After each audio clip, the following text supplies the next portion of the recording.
When I phoned my apartment, Rick said. Why didn't I get my wife? All our vid phone lines here are trapped. They recirculate the call to the other offices within the building. This is a homeostatic enterprise we're operating, Deckard. We're a closed loop, cut off from the rest of San Francisco. We know about them, but they don't know about us. Sometimes an isolated person wanders in here, or, as in your case, is brought here, for our protection. The office door opened. Phil Resch stood, carrying a device which trailed wires. Here we are, he said. He seated himself, plugging the device into the electrical outlet. Bringing out his right hand, Garland pointed at Resch. At once, Resch, and also Rick Deckard, rolled from their chairs and onto the floor. At the same time, Resch yanked a laser tube, and as he fell, fired at Garland. The laser beam bifurcated Inspector Garland's head. He slumped forward. From his hand, his miniaturized laser beam rolled across the surface of his desk. It forgot, Resch said, that this is my job. I can almost foretell what an android is going to do. I suppose you can too. He put his laser beam away and examined the body of his quondam superior. What did it say to you while I was gone? That it was an android, and you would detect it in a few more minutes. Anything else? This building is android infested. That's going to make it hard for you and me to get out of here.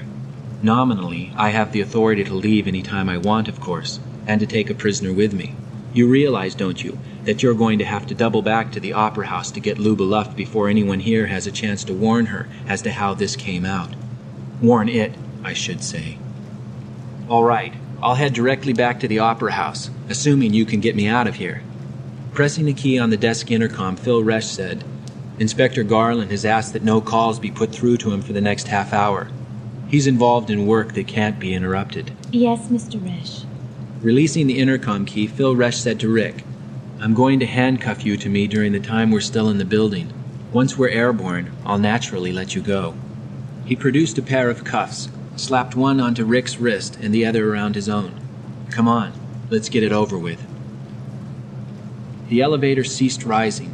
Its doors slid back, and there, spread out ahead of them, lay the police station's roof field. Here's my car, Phil Resch said, unlocking the door of the nearby hovercar. In a moment they had lifted into the sky, headed back in the direction of the War Memorial Opera House. Preoccupied, Phil Resch drove by reflex. Listen, Deckard. After we retire Luba Luft, I want you, give me the Bonelli test, or that empathy scale that you have, to see about me. We can worry about that later, Rick said. You don't want me to take it, do you? I guess you know what the results will be. Garland must have told you something. Facts which I don't know. It's going to be hard, Rick said, even for the two of us to take Luba Luft. She's more than I could handle anyhow. Let's keep our attention focused on that. It's not just the false memory structures, Phil Resch said. I own an animal. Not a false one, but the real thing. A squirrel. I love that squirrel, Deckard.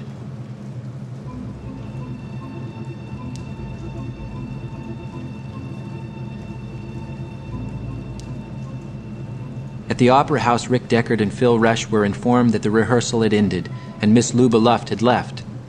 Did she say where she intended to go?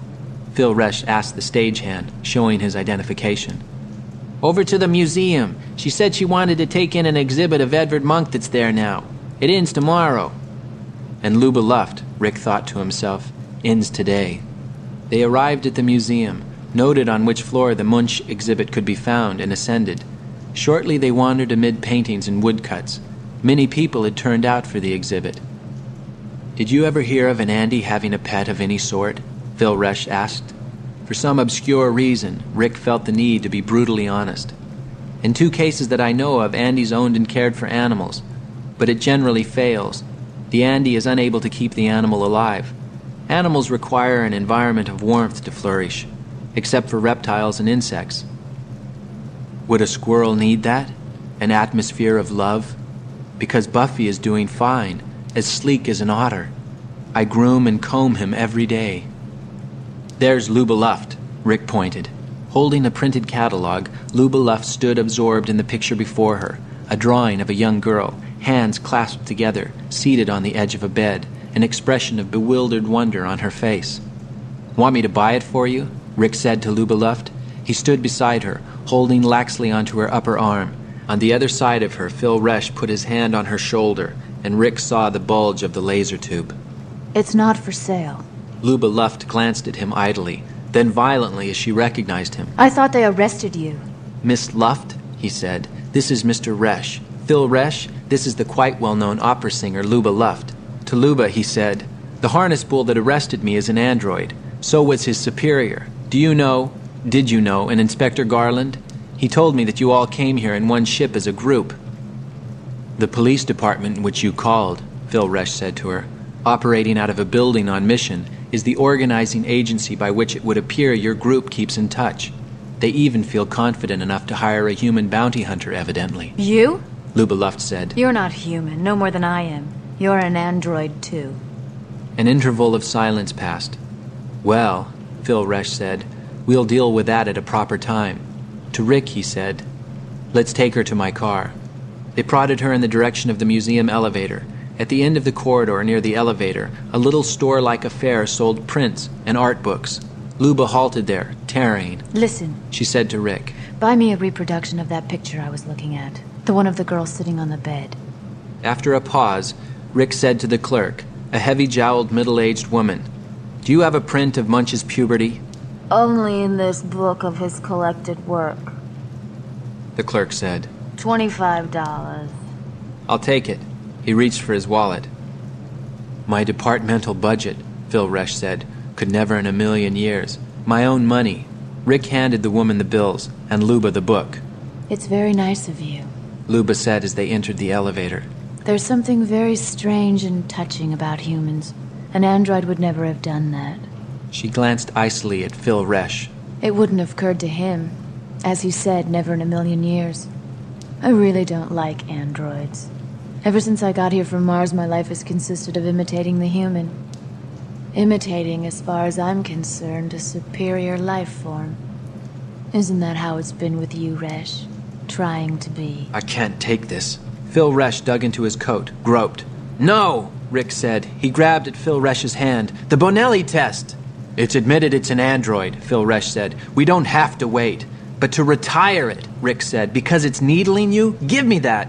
He struggled to pry the laser tube away from Phil Resch. The tube remained in Phil Resch's possession. Resch circled back within the cramped elevator, evading him, his attention on Luba Luft. Okay, Rick said. Retire it. Kill it now. Show it that it's right. He saw then that Resch meant to. Wait! Phil Resch fired. At the same instant, Luba Luft, in a spasm of frantic, hunted fear, twisted and spun away, dropping as she did. The beam burrowed a narrow hole silently into her stomach. She lay crouched against the wall of the elevator, screaming. With his own laser tube, Rick killed her. Luba Luft's body fell forward, face down in a heap. With his laser tube, Rick systematically burned into blurred ash the book of pictures he had just bought for Luba. Phil Resch watched without understanding. You could have kept the book yourself. That cost you. I could afford the book. I've made $3,000 so far today and I'm not even half through. You're claiming Garland? But I killed him, not you. And Luba too. I got her. You can't collect, Rick said. Not from your own department and not from ours. When we get to your car, I'll administer the Bonelli test, or the Void Comp to you, and then we'll see, even though you're not on my list. You're sure I'm an android? Is that really what Garland said? That's what Garland said. Maybe he was lying, to split us apart, as we are now. We're nuts letting them split us. You were absolutely right about Luba Luft. I shouldn't have let her get my goat like that. But look, we would have had to retire Luba Luft anyhow. I'm getting out of this business, Rick said. I've had enough. She was a wonderful singer. The planet could have used her. This is insane. This is necessary. Remember, they killed humans in order to get away. And if I hadn't gotten you out of the Mission Police Station, they would have killed you. They're murderous, illegal aliens masquerading as police, Rick said. As bounty hunters. Okay, give me the Bonelli test. Maybe Garland lied. I think he did. False memories just aren't that good. What about my squirrel? The elevator had reached the first floor. Its doors opened. You stay with Luba. I'll get a patrol car here to take her to the Hall of Justice for her bone marrow test. He saw a phone booth, entered it, dropped in a coin, and his finger shaking, dialed. Meanwhile, a group of people gathered around Phil Resch and the body of Luba Luft. Emerging from the phone booth, he pushed his way back to Resch and the prone figure of the android girl. Someone had put a coat over her, not Resch's. Going up to Resch, he said, "I hope to God you do test out as an android."